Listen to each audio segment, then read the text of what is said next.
Good evening to everyone present here with us today. This is Sriyan from IGCP, today's moderator. I would like to welcome all the viewers who have joined our platform for better exchange of knowledge that is going to be shared by our keynote speaker doctor for today's session. With much pleasure and honor, I would like to welcome a very renowned doctor, Dr. Jyoti Malik. Ma'am is MBBS, DGO, DNB, MNAMS, FICS, Medical Superintendent at JJ Institute of Medical Science, Bahadurgarh. With the help of ma'am and her wonderful insight, we will be taking a close look on today's topic, which is major function of prolactin in fertility. Now, without any further delay, I would like to welcome ma'am at our forum and would like to hand over the session to her. Over to you, ma'am. Yeah, thank you so much. Thank you, Srihan. Thank you. Welcome all the viewers, whoever has joined. This is a topic which is a little, we do not talk about it often because we just, in our infertility patients, we just do our routine investigations, TSH and everything, and we do not do prolactin so very commonly and routinely. So when IJCP and these med talk, you people approached me, I was happy to prepare it because it is something which we do not speak so much, and I thought it is a good time to discuss the role of prolactin in infertility. Now, prolactin is a polypeptide hormone which is responsible for lactation. So this is all of us know that prolactin is the hormone behind lactation and behind breast development, and hundreds of other actions are also there to maintain hemostasis. Now, it is a very common knowledge that from the hypothalamus we have the hormones controlling from the hypothalamus to the anterior pituitary and then the gonad. So it is the hypothalamo pituitary gonadal axis which is and it has to be intact so as to have a release of these the orchestra of the hormones playing. And the common knowledge that we all have is that the anterior pituitary synthesizes and secretes prolactin. However, the CNS, the immune system, the uterus, and the mammary glands are all capable of producing prolactin. Now, the most important stimulator for the prolactin synthesis is suckling or nipple stimulation. So, that is why, even in lactating mothers or even in the mothers who have delivered, if she does not suckle the baby, there is the milk production does not occur. So the stimulus has to be there, and the stimulus is either we ask them to stimulate the nipple if she is not able to lactate, or to at least put the child to breast. Thyrotropin releasing hormone and dopamine are both released by hypothalamus, and they have the activity in modulating the lectotrophic activity. So the key roles that we all know are that it has an effect on the physiology of breast, the normal lactational capabilities are because of it, and it influences the menstrual cycle. So it has not only that, it has a host number of other functions. It has an effect on immunomodulation. It has effect on gonadal stimulation, on the corporal lutea in ovaries and on the testes. It affects liver. It affects lactogenesis. It also has an effect causing anxiety, affects the maternal behavior, neurogenesis, and feeding. So, the deficiency of prolactin results in failure to lactate. Or if there's any injury or any destruction of the anterior pituitary due to any reasons, due to any surgery or due to any trauma or accidents, it can lead on to prolactin deficiency. So, measuring the serum prolactin, TSH, and also reviewing if sometimes the patient might be on certain medicines and they might be leading on to a rise of prolactin levels. So, these are very crucial to find out the underlying cause of maybe a raised prolactin levels. Now, while excessive prolactin results in galactorrhea and infertility, the loss of dopamine inhibition under the influence of antipsychotic drugs or destruction of the hypothalamo hypophyseal tract, and the prolactin secreting tumors cause the prolactin excess. So it has a very vital role in reproduction. And in the ovarian tissue, the prolactin is expressed in both the antral follicles, in both the layers of the our follicle, the theca cells and the granulosa cells, and it is being produced by the granulosa cells. There is a very complex role of prolactin by its effect on the oocyte development, by affecting the corpus luteum formation, at the survival of it, the implantation, causing affecting the steroidogenesis, and also has immunomodulatory effects. So therefore, a certain level of circulating prolactin is necessary for the optimal reproductive outcomes. Now, hyperprolactinemia may be divided into three types. It could be functional, analytical, or pathological. And women generally present with oligomenorrhea or amenorrhea and anovulatory cycles, galactorrhea, and infertility. Whereas in the men, hyperprolactinemia presents with impotence, loss of libido, gynecomastia, galactorrhea, and infertility. So this is a very nice picture where how the high prolactin levels are affecting the HPG axis and causing anovulation, hypogonadism, and infertility. We can understand that this high prolactin attaches to these prolactin receptors, and they affect the KIS1 neurons and thereby decreasing the KIS peptin. So this KIS peptin affects the GnRH neurons, causing a decrease in the release of GnRH. So once GnRH is there is a decrease of GnRH release from the hypothalamus, it affects the pituitary and causes a decrease of these FSH and LH, and subsequently affecting the gonads, maybe the ovaries or the testes, and causing infertility. So in female, it affects the oocyte maturation and the fertilization. It affects the corpus luteum formation and the maintenance and the survival of the corpus luteum. It has an improvement of the blastocyst implantation potential, the prolactin. If it is not there, the blastocyst implantation is hampered. It affects the embryo endometrial synchrony. It causes the synchrony. It causes the embryo and endometrium to be in sync together. And it has a pro survival factor for low motile sperm. And prolactin also is involved in decidualization. So high prolactin, what it does is it influences the granulosa cell function, causing a direct inhibitory effect on the gonadotrophin action in the ovary. So in granulosa cells, prolactin inhibits estradiol and stimulates the progesterone production by distant signaling pathways.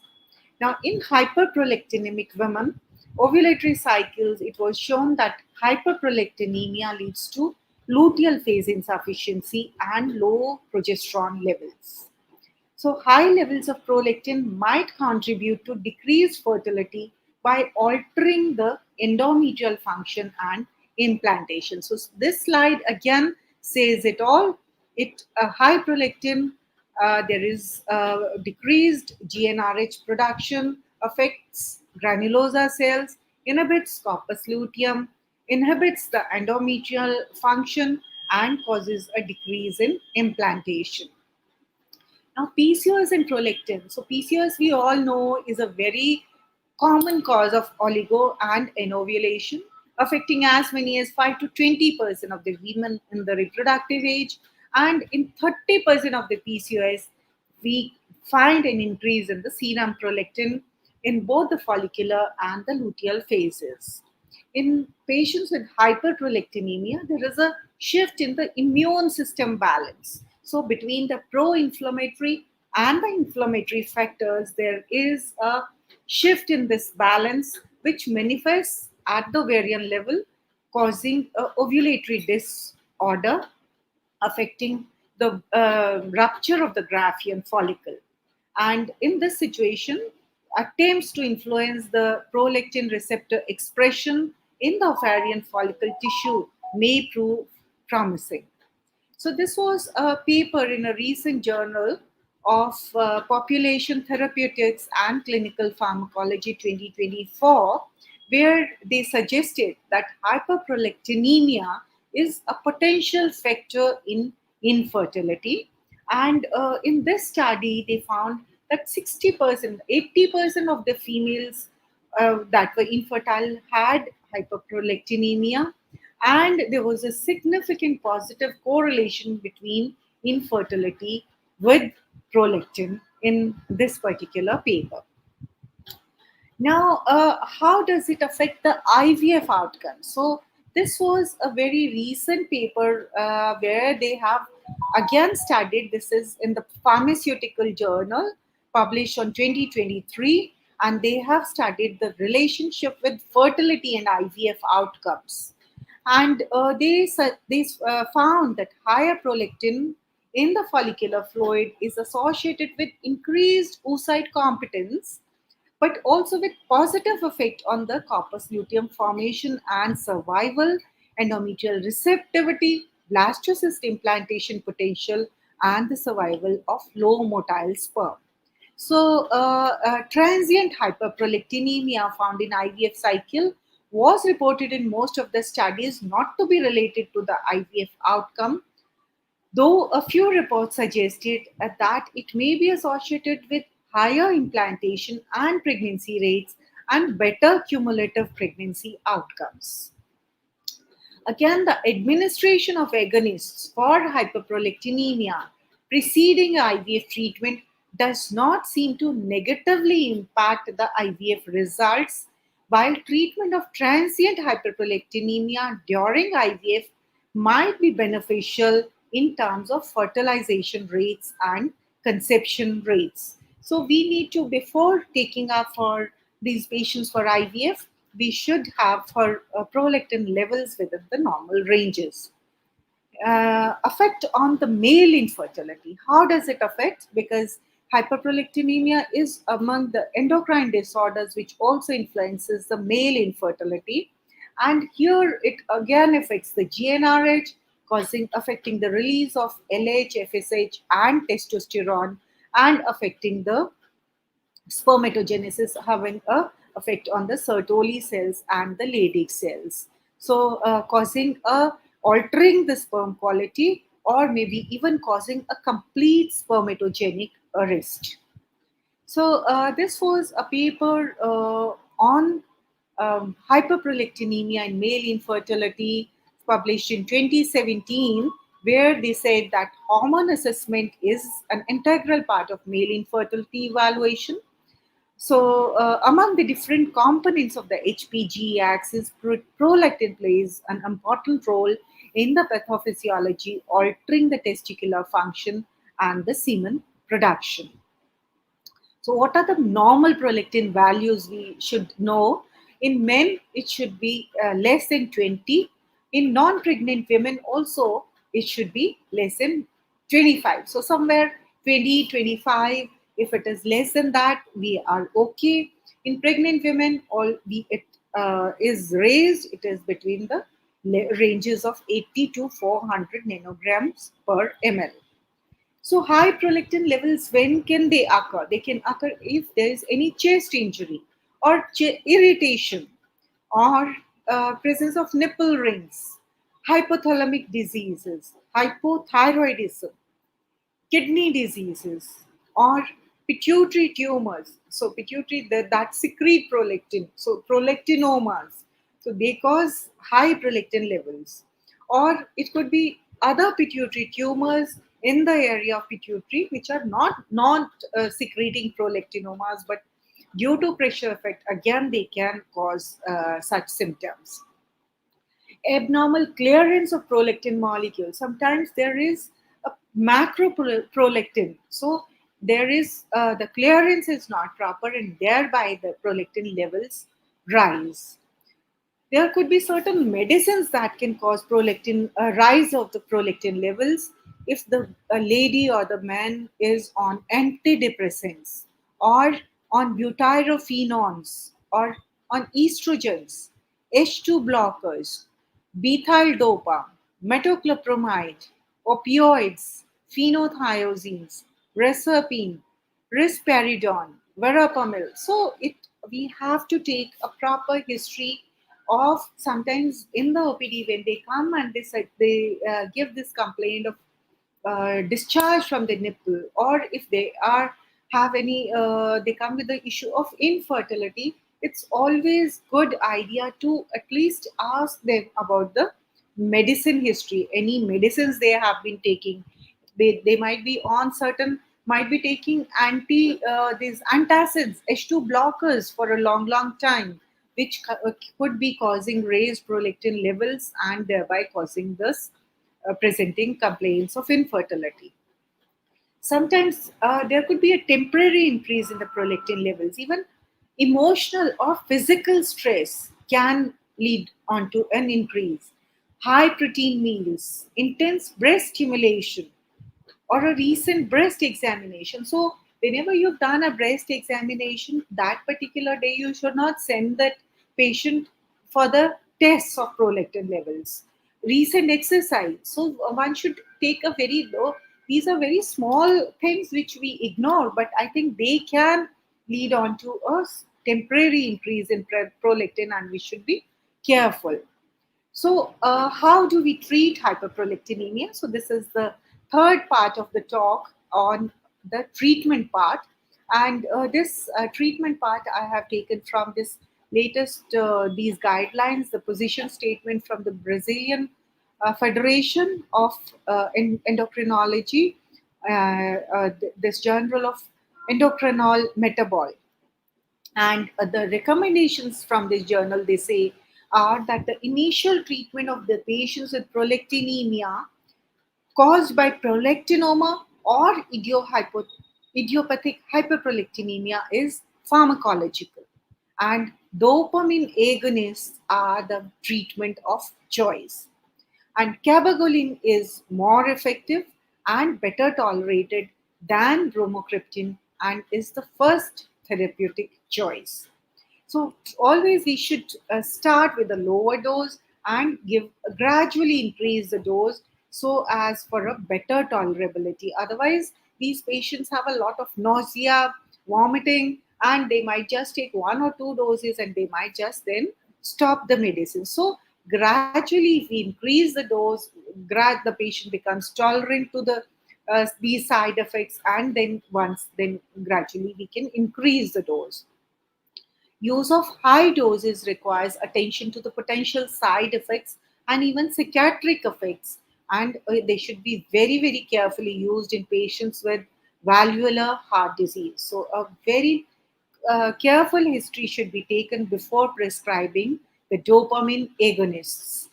Now, in cases of optimal control of symptoms, normalized prolactin, and effective management of prolactinomas with dopamine agonist, for how long we should continue the treatment? It should be a minimum of 2 years before the dose is reduced or it is withdrawn. In symptomatic patients with prolactinomas, surgical treatment may be indicated in cases of intolerance or resistance to dopamine agonists. Symptomatic growth of microadenomas is infrequent during pregnancy, and dopamine agonists can be withdrawn during pregnancy in cases of idiopathic hyperprolactinemias, microadenomas, and intracellular macroadenomas that show tumor control after at least 1 year of drug treatment before pregnancies. So, if the control has been optimum, then they can be gradually withdrawn in these cases of pregnancies if they have microadenomas. Tumors diagnosed during reproductive years and showing optimal control with the dopamine agonist may have treatment discontinued in the menopause. The status of prolactinoma must be reevaluated with pituitary imaging after 1 to 2 years of treatment with a dopamine agonist and after pregnancy or menopause. The exceptions, though, are microadenomas with a risk of compression or inadequate response, and this must be individually reevaluated. So the patient should be referred to a specialist in case of a hypopituitarism or hyperprolactinemia due to stalk disconnection, acromegaly, or resistant and aggressive prolactinomas. So you should always take help of your neurologist friend in case of surgical reasons, or if the prolactinomas are resistant to your medicines, to the dopamine agonist, or they are constantly increasing in size. Patients with hyperprolactinemia due to medications should be also referred to the prescribing physician, who should decide whether to suspend or to replace the medication. And if it needs to be done, a pituitary imaging should be performed to rule out the presence of tumor, and hormone replacement containing estrogen should be considered in presence of hypogonadism to reduce the risks. So when should treatment be initiated? When should for hyperprolactinemia?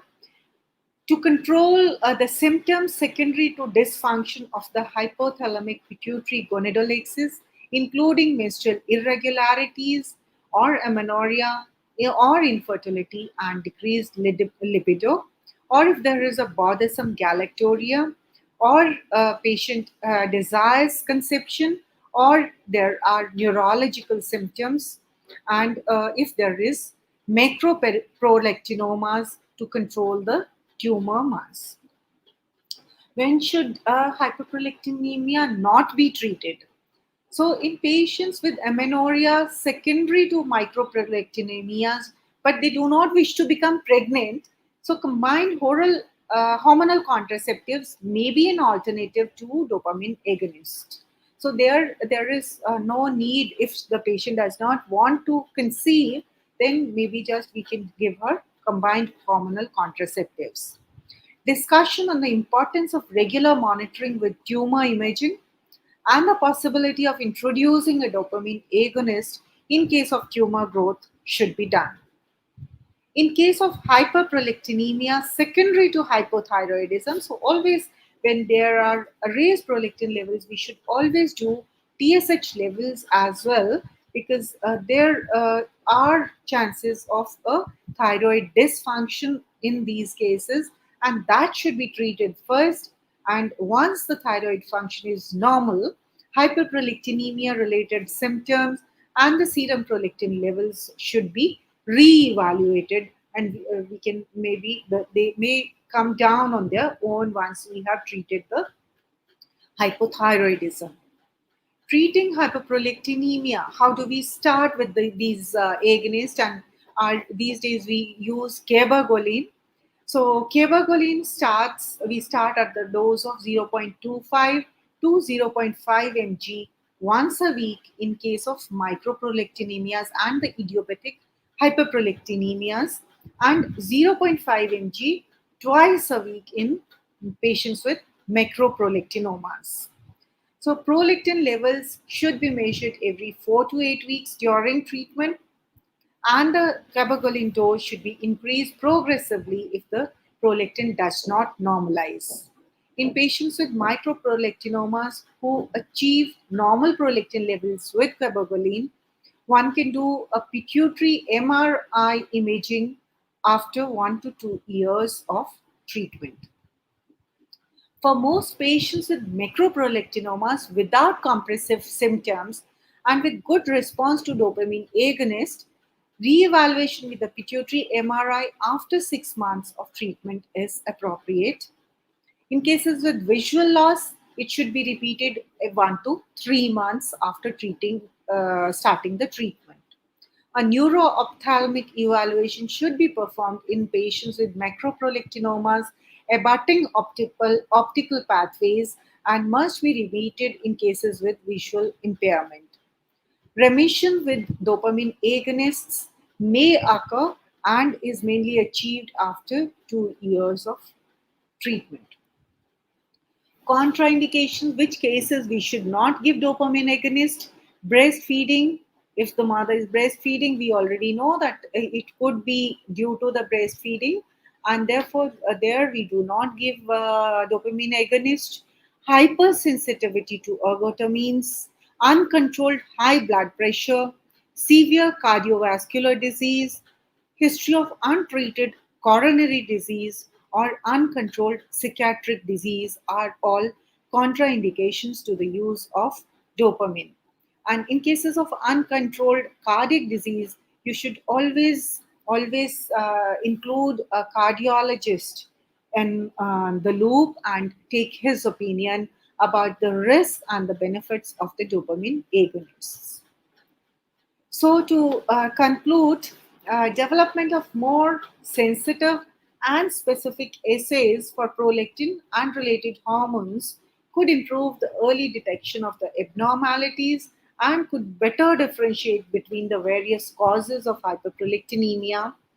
Research is ongoing into the novel pharmacological agents and the treatments that could offer more effective and targeted management of hyperprolactinemia.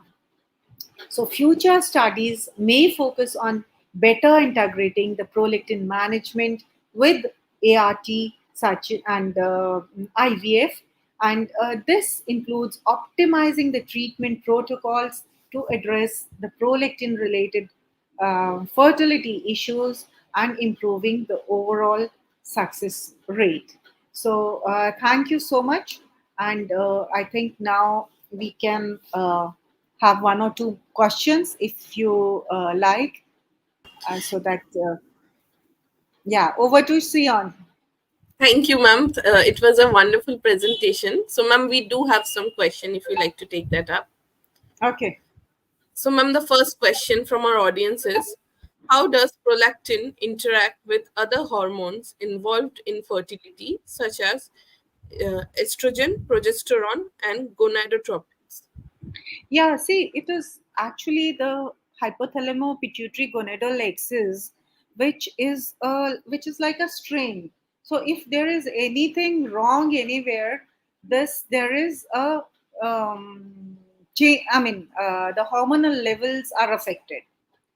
So, if there is a raised prolactin, if it would affect the gonads. So, it affects from the gonads, as we saw that it was affecting the ovaries, the follicles. So, in the follicles, there is production of the estrogen, right?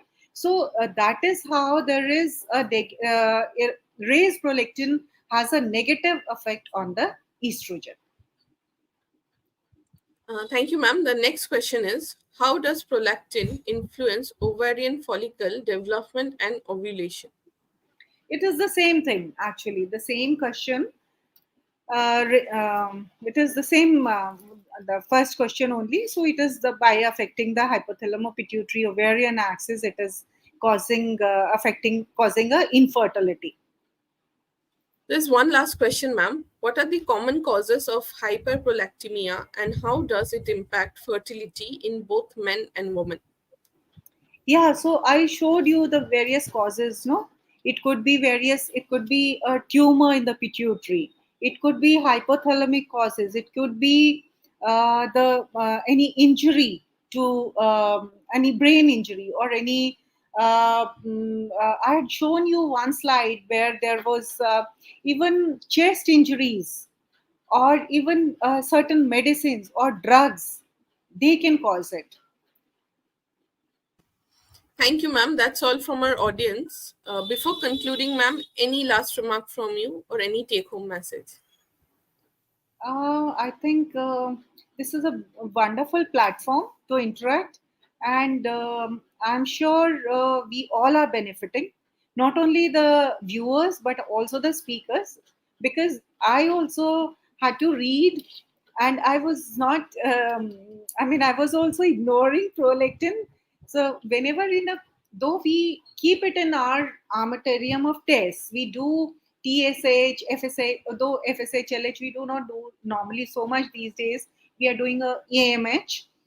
We do TSH, and if the patient has symptoms, if she has irregular periods, if she has oligomenorrhea, if she has infertility, and we once we do a breast examination, or there is a history of nipple discharge, or sometimes even the patients do not have discharge, but maybe they have heaviness, or sensation of this thing premenstrual heaviness, then also we should see whether there is any